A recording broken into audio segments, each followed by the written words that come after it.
Dobber вечер. Elke machtswillensteling kent het 3-stappenplan tot verkiezingswinst. Mobiliseer alle vrouwen. Breng de goede oude tijd terug. En beloof met onmiddellijke ingang alle pensioenen te verdubbelen.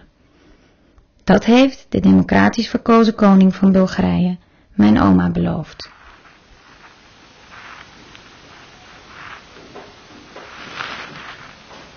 Винаги съм мечтала да работя в телевизия и по принцип това е моята професия, така да се каже, предпочитана.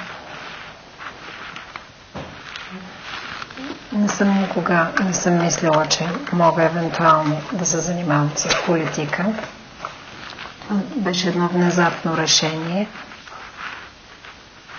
Но аз обичам да рискувам, така че поех предизвикателството.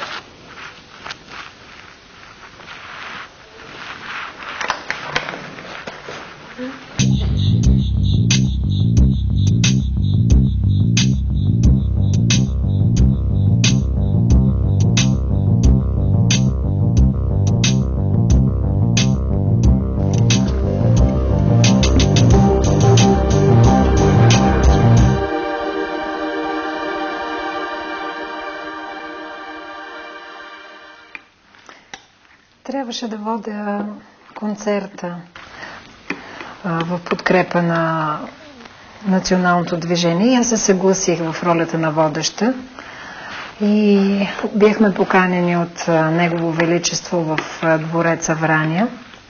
Имах някаква първоначална информация, че това е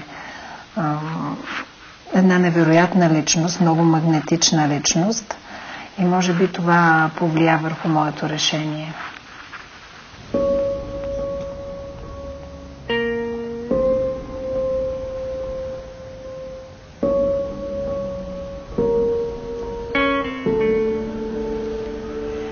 Аз съм родена в София и аз съм най-големата дъщеря и така, че през 30-та година ли, не знам, просто 33-та ли, кога се ожени цар Борис III, той доведе от Италия жена си и пристигна цар Борис с княгинята, с царица Йоана на Софийската гара.